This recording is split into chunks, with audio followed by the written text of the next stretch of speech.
Right, hi there. I don't do a lot of talky videos, but today I wanted to make one just because I've recently done some upgrades on my P-Bass. If you've ever watched my videos and seen me play, you would have seen this bass a million times. This is my sort of number one, if you want to call it that. I use this for gigging, rehearsing, everything. Anyway, long story short, the last gig I did, I found this bass to be too heavy. I'm getting old now. I'm almost 45, and you younger guys won't appreciate this yet, but sooner or later you're going to start having back, shoulder issues, and everything in between. So yeah, it was causing me some problems. I was getting some like real bad like cramping in my fret hand as well.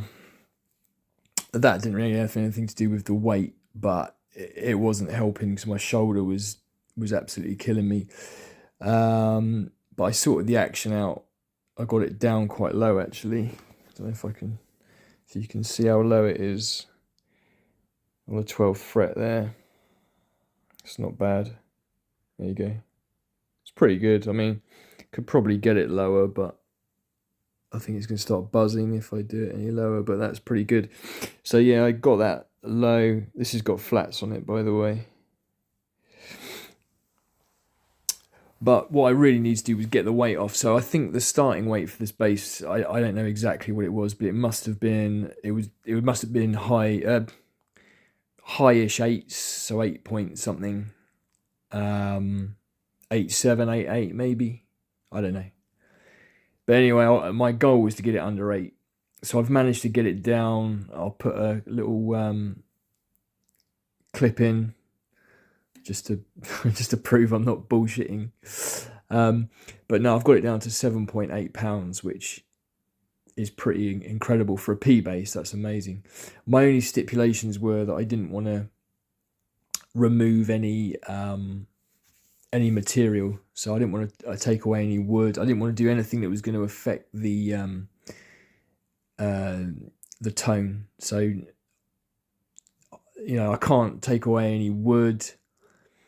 I didn't want to really mess with the. I don't think I could have found a bridge that was any lighter than this anyway. I mean, this is one of like the sort of old school vintage ones anyway. So yeah, I don't think I was going to get that down.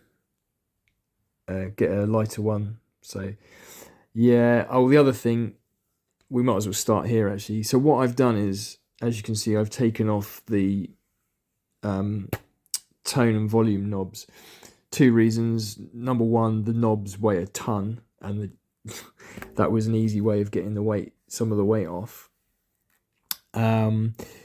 I've completely removed the tone knob and pot. The pot and knob have both gone completely. I never used. I don't understand people that use tone on any bass, to be honest with you, but definitely on a P bass. I always had it like 100%. I never ever mess with it, not even when I'm recording.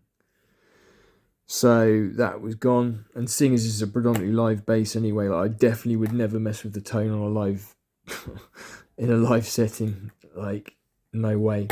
The volume pot is still intact. I originally was going to remove that as well, but I read up that if you wire straight to the input jack from the pickups, that it affects the tone, which, like I say, is something I didn't want to do. By removing the tone pot, it doesn't do anything. It just means it's on 100% tone all the time, which is what I wanted. And I got rid of the volume knob because I kept knocking it when I play. Sometimes I knock it and it puts the volume down. It really pisses me off. So I got rid of it. I just use my tuner as a kill switch if I need to, you know, mess with the volume. Again, it's either on 100% or it's off, so that's not going to affect anything. I don't know how much this I don't know how much this tape weighs. Maybe if I took that off, I might get the bass even lighter. But anyway,